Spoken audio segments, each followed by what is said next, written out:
Good evening. My name is Thomas. I was a priest in a church located in the state of Louisiana. Let me recount an extraordinary occurrence from my initial days there. On my first night, I was greeted by an incredible event. The rectory was big, and at the end of the corridor there was a messy room where everything was kept like candlesticks, candles, statues, and things like that. Around midnight, I started to hear a baby crying. It sounded like a newborn child. The crying was loud.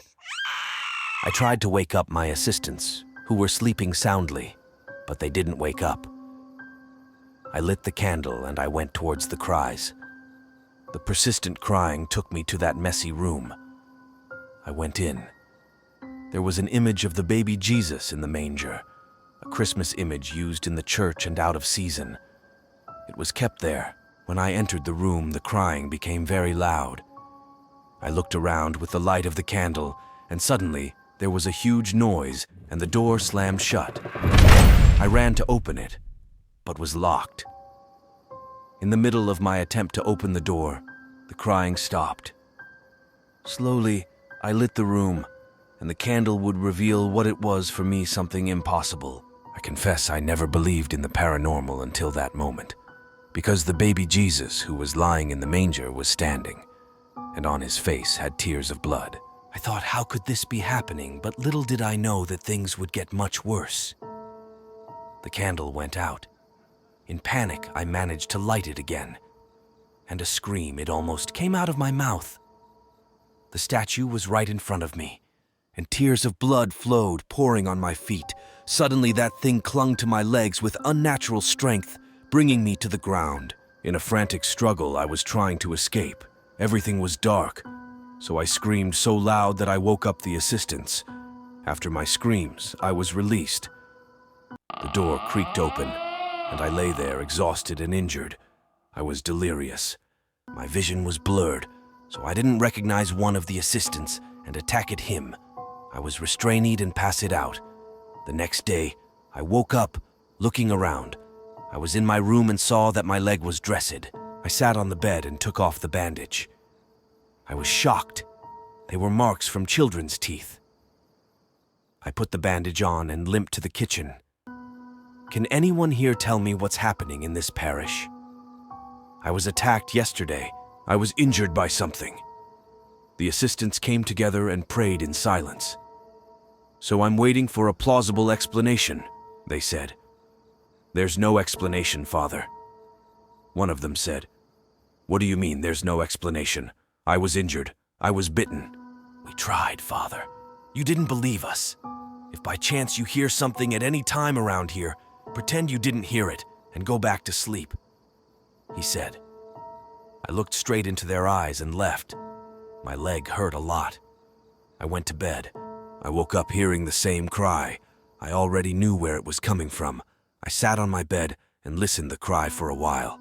The clock said 12 a.m. I took the old exorcism Bible from the relic cabinet, the leather cover worn and pages yellowed with age.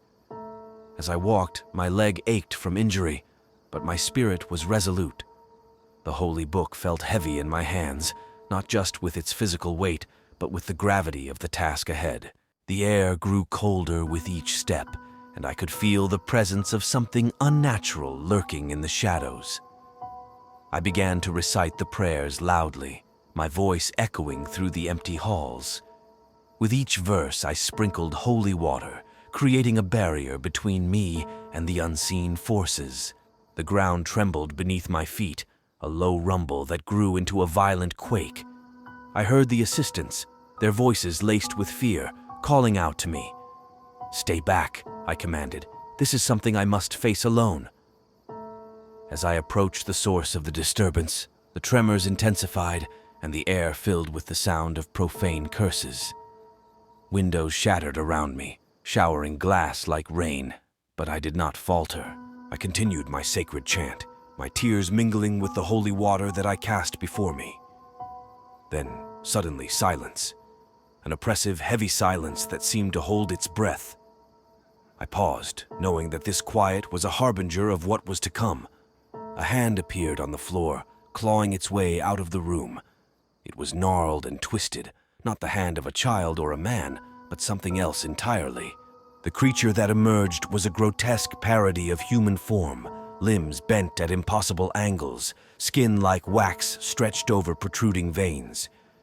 Its eyes were pits of darkness, and saliva dripped from its gaping maw. The assistant screamed, but I raised the crucifix high and flung more holy water. The beast lunged, its hands reaching for me with a force that spoke of malice beyond comprehension. It hissed, "Silence, priest. You will not claim victory this day." It was atop me now, its weight a crushing force. Desperation lent me strength, and I drove the crucifix into its chest. It recoiled, releasing me, and I scrambled to my feet. The Bible lay open on the floor, and I continued the exorcism. The demon's gaze met mine, and for a moment, I was lost in a sea of torment. I saw my daughter, her life cut short by my own failings, the reason for my path as a priest. Tears blurred my vision, but a distant voice called out, "Thomas, do not succumb. It's a trap." It was the friar Joseph, his voice a lifeline in the darkness. "He feeds on your fears, your guilt. Stand strong." With renewed purpose, I banished the demon's illusions and pressed on. The creature writhed in agony, retreating to the room from which it came. I followed, prayers on my lips, holy water in hand. The demon returned to its statue form, motionless once more. I finished the prayer and, with a crowbar, destroyed the cursed idol. The room was sealed, the door locked with chains. Exhausted, I collapsed amidst the debris, the friar's lifeless body beside me. I knew then that it was not my strength that had saved me, but a higher power of God.